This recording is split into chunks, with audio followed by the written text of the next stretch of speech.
साल 1995 करीब 64 करोड़ किलोमीटर दूर एक स्पेसक्राफ्ट सीधे जुपिटर की तरफ गिर रहा था। उसका नाम था गैलीलियो प्रोब। पृथ्वी पर बैठे साइंटिस्ट को पता था कि अगले कुछ मिनटों में जो होने वाला है वैसा इंसानों ने पहले कभी नहीं देखा। प्रोब जुपिटर के एटमॉस्फेयर में लगभग 1,70,000 किलोमीटर प्रति घंटे की रफ्तार से घुसा। एंट्री के कुछ सेकंड्स बाद ही उसके हीट शील्ड का तापमान लगभग 14,000 डिग्री सेल्सियस तक पहुंच गया।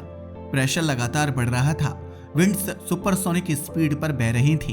एटमॉस्फेयर में अमोनिया, मीथेन और हाइड्रोजन के टॉक्सिक लेयर्स थे। फिर अचानक सिग्नल टूट गया। प्रोब जुपिटर के अंदर क्रश हो चुका था, लेकिन मरने से पहले उसने जो डेटा भेजा उसने साइंटिस्ट को एक बेहद खतरनाक लेकिन शॉकिंग आइडिया दिया। जुपिटर सिर्फ एक ग्रह नहीं था, उसके एटमॉस्फेयर में इतनी हाइड्रोजन और हीलियम मौजूद है कि थियोरेटिकली वह पूरे सोलर सिस्टम की सबसे बड़ी फ्यूल रिजर्व बन सकता है। और उसी हीलियम में छिपा है एक रेयर आइसोटोप हीलियम-3, जिसे फ्यूचर फ्यूजन रिएक्टर्स के लिए संभावित एडवांस्ड फ्यूल माना जाता है। सवाल यह था कि अगर इंसान कभी लिमिटलेस क्लीन एनर्जी बनाना सीख जाए तो क्या जुपिटर उसके लिए सबसे बड़ा फ्यूल स्टेशन बन सकता है। आज पृथ्वी की सिविलाइजेशन ऐसी बढ़ती एनर्जी डिमांड की तरफ बढ़ रही है जिसे सिर्फ कोल, ऑयल और करंट रिन्यूएबल टेक्नोलॉजीज से पूरा करना आसान नहीं होगा। हमारी पॉपुलेशन बढ़ रही है, एआई डेटा सेंटर्स बिजली निकल रहे हैं, electric vehicles rare metals consume कर रहे हैं और फ्यूचर स्पेस कॉलोनाइजेशन के लिए इतनी एनर्जी चाहिए होगी जितनी आज पूरी मानव सभ्यता मिलकर भी प्रोड्यूस नहीं करती। इसी वजह से साइंटिस्ट दशकों से फ्यूजन एनर्जी के पीछे भाग रहे हैं। फ्यूजन वही प्रोसेस है जो स्टार्स के अंदर होता है। जब हाइड्रोजन एटम्स एक्सट्रीम प्रेशर और टेम्परेचर में फ्यूज होते हैं तब मैसिव अमाउंट में एनर्जी रिलीज होती है। यह न्यूक्लियर फिशन से अलग है जहां एटम्स तोड़े जाते हैं। फ्यूजन को थियोरेटिकली ज्यादा सेफ और क्लीन माना जाता है और इससे रेडियो एक्टिव वेस्ट भी बहुत कम निकलता है। सबसे बड़ी समस्या यह है कि फ्यूजन रिएक्शन को लंबे समय तक स्टेबल रखना बेहद मुश्किल है। आज दुनिया के सबसे एडवांस्ड फ्यूजन प्रोजेक्ट्स जैसे कि ITER international thermonuclear experimental reactor controlled fusion को प्रैक्टिकल बनाने की कोशिश कर रहे हैं। लेकिन फ्यूजन के लिए सबसे आइडियल फ्यूल सिर्फ सामान्य हाइड्रोजन नहीं माना जाता। साइंटिस्ट खासतौर पर ड्यूटेरियम और हीलियम-3 में इंटरेस्ट रखते हैं। ड्यूटेरियम समुद्र के पानी में काफी मात्रा में मौजूद है, लेकिन हीलियम-3 पृथ्वी पर बेहद रेयर है। पृथ्वी का एटमॉस्फेयर और मैग्नेटिक फील्ड इसे स्पेस में एस्केप होने से नहीं रोक पाती। यही वजह है कि कुछ रिसर्चर्स ने मून माइनिंग का आइडिया दिया, क्योंकि लूनर सॉइल में सोलर विंड की वजह से थोड़ा हीलियम-3 जमा हुआ है, लेकिन मून पर भी इसकी क्वांटिटी लिमिटेड है। जुपिटर का मामला अलग है। जुपिटर सोलर सिस्टम का सबसे बड़ा प्लैनेट है। उसका मास बाकी सारे प्लैनेट्स को मिलाकर भी उनसे 2.5 गुना ज्यादा है। वह लगभग पूरी तरह हाइड्रोजन और हीलियम से बना हुआ है। साइंटिस्ट का अनुमान है कि जुपिटर में हीलियम-3 की विशाल मात्रा मौजूद हो सकती है, जो फ्यूचर एडवांस्ड फ्यूजन सिविलाइजेशन के लिए एक्सट्रीमली वैल्यूएबल रिसोर्स बन सकती है। इसी कॉन्सेप्ट ने एक कंट्रोवर्शियल लेकिन फैसिनेटिंग आइडिया को जन्म दिया, एटमॉस्फेरिक माइनिंग, यानी जुपिटर की सरफेस पर उतरना नहीं, क्योंकि वहां सॉलिड सरफेस प्रैक्टिकली है ही नहीं, बल्कि उसके ऊपरी एटमॉस्फेयर से गैसेस कलेक्ट करके उन्हें प्रोसेस करना। लेकिन यहाँ सबसे बड़ा सवाल आता है, जुपिटर तक पहुँचना ही कितना मुश्किल है। आज की टेक्नोलॉजी से जुपिटर तक पहुँचने में कई साल लगते हैं। नासा का जूनो स्पेसक्राफ्ट 2011 में लॉन्च हुआ था और जुलाई 2016 में जुपिटर ऑर्बिट में पहुंचा। इतनी बड़ी दूरी की वजह से कम्युनिकेशन सिग्नल्स को आने जाने में करीब 35 से 100 मिनट तक लग सकते हैं। यह ग्रहों की पोजीशन पर निर्भर करता है। मतलब अगर कोई इमरजेंसी हो जाए तो एस्ट्रोनॉट्स को रियल टाइम मदद मिलना इम्पॉसिबल होगा। इसके अलावा जुपिटर के आसपास का रेडिएशन एनवायरनमेंट इतना डेडली है कि वहां इंटेंस रेडिएशन कुछ समय में अनशील्डेड इलेक्ट्रॉनिक्स को डैमेज कर सकती है और इंसानों के लिए लीथल रेडिएशन एक्सपोजर पैदा कर सकती है। जूनो स्पेसक्राफ्ट को तेज रेडिएशन से बचाने के लिए उसके अंदर टाइटेनियम का एक खास प्रोटेक्टिव वॉल्ट लगाया गया था। फिर भी मिशन के दौरान इंजीनियर्स लगातार उसके सिस्टम्स पर पड़ रहे असर को मॉनिटर करते रहे। रेडिएशन सिर्फ शुरुआत है। जुपिटर टेक्निकली गैस जाइंट है, यानी वहां अर्थ जैसी सॉलिड जमीन नहीं है जिस पर स्पेसशिप सेफली लैंड कर सके। जैसे जैसे कोई ऑब्जेक्ट नीचे जाता है प्रेशर बहुत तेजी से बढ़ने लगता है।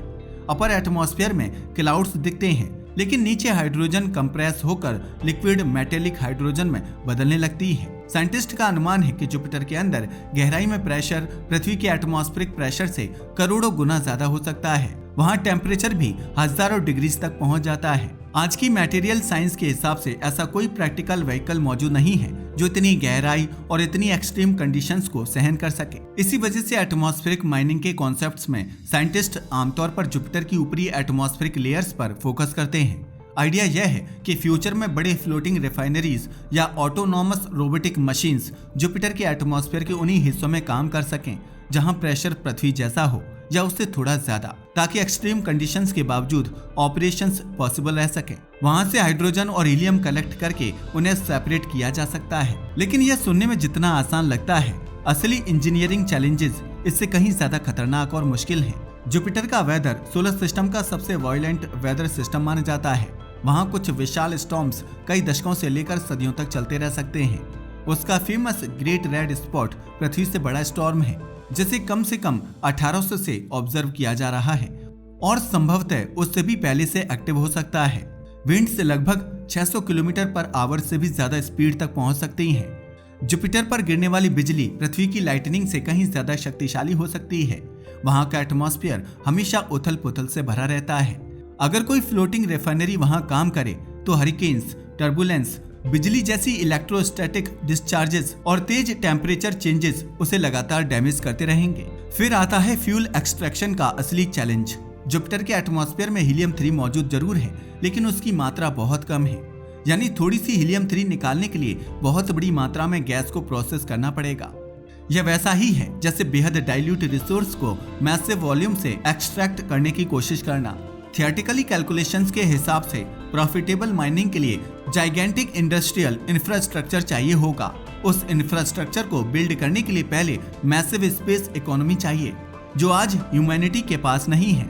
इसके अलावा कलेक्टेड फ्यूल को जुपिटर की ग्रेविटी से बाहर निकालना अपने आप में नाइटमेयर है। जुपिटर की सरफेस लेवल ग्रेविटी अर्थ की ग्रेविटी से लगभग 2.4 गुना ज्यादा है। जुपिटर की एस्केप वेलोसिटी लगभग 59.5 किलोमीटर पर सेकेंड है, जो अर्थ की तुलना में बहुत ज्यादा है। यानी अगर आपने फ्यूल कलेक्ट भी कर लिया तो उसे ऑर्बिट में भेजने के लिए अनइमेजिनेबल अमाउंट ऑफ एनर्जी चाहिए होगी। कुछ कॉन्सेप्ट्स में nuclear powered atmospheric scooping vehicles का आइडिया दिया गया है, जो लगातार डिप करके गैसेस कलेक्ट करें और फिर ऑर्बिटल स्टेशंस तक पहुंचाएं। लेकिन आज की टेक्नोलॉजी उस लेवल से बहुत दूर है। एक और खतरा जुपिटर का मैग्नेटिक फील्ड है। यह सोलर सिस्टम का सबसे पावरफुल प्लैनेटरी मैग्नेटिक फील्ड माना जाता है। उसके अंदर फंसे चार्ज्ड पार्टिकल्स इतनी खतरनाक रेडिएशन बेल्ट्स बनाते हैं कि कई स्पेसक्राफ्ट मिशंस को खास प्रोटेक्शन देनी पड़ी। अगर फ्यूचर में वहां माइनिंग स्टेशंस बने तो उन्हें लगातार रेडिएशन शील्डिंग बनाए रखनी होगी। इसका मतलब होगा ज्यादा वजन, ज्यादा खर्च और लगातार मेंटेनेंस। यहीं से पूरी इकोनॉमिक्स भी बेहद मुश्किल और महंगी हो जाती है। आज पृथ्वी पर रिन्यूएबल एनर्जी लगातार सस्ती हो रही है। Solar panels, wind farms, advanced batteries और नेक्स्ट जनरेशन न्यूक्लियर रिएक्टर्स तेजी से डेवलप हो रहे हैं। अगर फ्यूचर में deuterium, tritium fusion reactors commercial level पर प्रैक्टिकल और सफल हो जाते हैं तो जुपिटर से हीलियम 3 माइनिंग की जरूरत काफी कम हो सकती है। ऐसे में अरबों खरबों डॉलर्स खर्च करके जुपिटर माइनिंग करना फाइनेंशियली पॉइंटलेस बन सकता है। लेकिन कुछ साइंटिस्ट मानते हैं कि अगर फ्यूचर में इंसान सच में स्पेस फेयरिंग सिविलाइजेशन बन गया, जहां मार्स कॉलोनीज, एस्टेरॉयड इंडस्ट्रीज और आउटर सोलर सिस्टम हैबिटेट्स मौजूद हों, तब एनर्जी की जरूरत इतनी बढ़ सकती है कि जुपिटर जैसे ग्रहों के विशाल फ्यूल रिजर्व्स बहुत कीमती बन जाएं। आउटर प्लैनेट्स में मौजूद हाइड्रोजन फ्यूचर इंटरप्लैनेटरी इकोनॉमी के लिए रॉकेट फ्यूल भी बन सकती है। हाइड्रोजन को फ्यूचर प्रोपल्शन सिस्टम्स और फ्यूजन टेक्नोलॉजीज के लिए भी बेहद जरूरी माना जाता है। न्यूक्लियर थर्मल रॉकेट्स और फ्यूजन ड्राइव्स जैसे कई कॉन्सेप्ट्स इसके बिना संभव नहीं होंगे। यही वजह है कि कई फ्यूचरिस्ट्स जुपिटर माइनिंग को सिर्फ एनर्जी प्रोजेक्ट नहीं बल्कि पूरी सिविलाइजेशन के स्तर की चुनौती मानते हैं। यह इतना बड़ा प्रोजेक्ट होगा कि इंडस्ट्रियल रिवॉल्यूशन और स्पेस एज भी इसके सामने छोटे लग सकते हैं। इसके लिए एडवांस्ड एआई इंडस्ट्रीज, खुद को रिपेयर करने वाले रोबोट्स, स्पेस में मैन्युफैक्चरिंग, एस्टेरॉयड माइनिंग और बेहद सस्ता स्पेस ट्रांसपोर्टेशन, ये सब टेक्नोलॉजीज एक साथ विकसित होनी चाहिए। यानी जुपिटर माइनिंग सिर्फ एक टेक्नोलॉजी पर नहीं बल्कि पूरी इंटरप्लैनेटरी इकोनॉमी के बनने पर निर्भर करती है। नासा, यूरोपियन स्पेस एजेंसी और दूसरी एजेंसीज फिलहाल जुपिटर माइनिंग की प्रैक्टिकल प्लानिंग नहीं कर रही, लेकिन जुपिटर को समझने की कोशिश लगातार जारी है। जूनो मिशन ने उसके ग्रेविटी फील्ड, मैग्नेटिक फील्ड और एटमॉस्फेयर के बारे में पहले कभी ना देखी गई जानकारी दी। आने वाले मिशंस जैसे यूरोपा क्लिपर और जूस जुपिटर सिस्टम को और डिटेल में स्टडी करेंगे। उनका प्राइमरी फोकस मून्स हैं, लेकिन जुपिटर का एनवायरनमेंट समझना फ्यूचर एक्सप्लोरेशन के लिए क्रिटिकल है। इंटरेस्टिंग बात यह भी है कि जुपिटर अकेला ऑप्शन नहीं है। सैटर्न, यूरेनस और नेपच्यून भी हाइड्रोजन रिच प्लैनेट्स हैं। सैटर्न का ग्रेविटी फील्ड जुपिटर की तुलना में थोड़ा कम खतरनाक माना जाता है। इसी वजह से कुछ रिसर्चर्स मानते हैं कि फ्यूचर में वहां एटमॉस्फेरिक माइनिंग करना कंपैरेटिवली ज्यादा पॉसिबल हो सकता है, लेकिन वहां की बहुत बड़ी दूरी और बेहद ठंडा एनवायरनमेंट नई मुश्किलें पैदा कर देता है। और यूरेनस और नेपच्यून तक पहुंचना तो उससे भी ज्यादा लंबा और कठिन सफर होगा। फ्यूजन फ्यूल की बात करते समय एक गलतफहमी अक्सर होती है कि हीलियम 3 कोई जादुई और अनलिमिटेड एनर्जी सोर्स है, लेकिन असलियत इससे कहीं ज्यादा जटिल है। हीलियम 3 बेस्ड फ्यूजन रिएक्शंस को थियोरेटिकली ज्यादा क्लीन माना जाता है, क्योंकि इनमें न्यूट्रॉन रेडिएशन कंपैरेटिवली कम हो सकती है, लेकिन इन्हें शुरू करने के लिए और भी ज्यादा हाई टेम्परेचर चाहिए होता है, यानी इसके रिएक्टर्स को और ज्यादा एडवांस्ड होना पड़ेगा। अभी तक इंसान कमर्शियल स्केल फ्यूजन रिएक्टर को पूरी तरह सफल तरीके से चला भी नहीं पाया है। इसका मतलब है कि जुपिटर माइनिंग की पूरी कॉन्सेप्ट चेन में कई ऐसी टेक्नोलॉजीज शामिल हैं जो अभी तक मौजूद ही नहीं है। फिर भी इस कॉन्सेप्ट की इंपॉर्टेंस खत्म नहीं होती, क्योंकि हिस्ट्री दिखाती है कि कई इम्पॉसिबल लगने वाले आइडियाज इवेंचुअली रियलिटी बने हैं।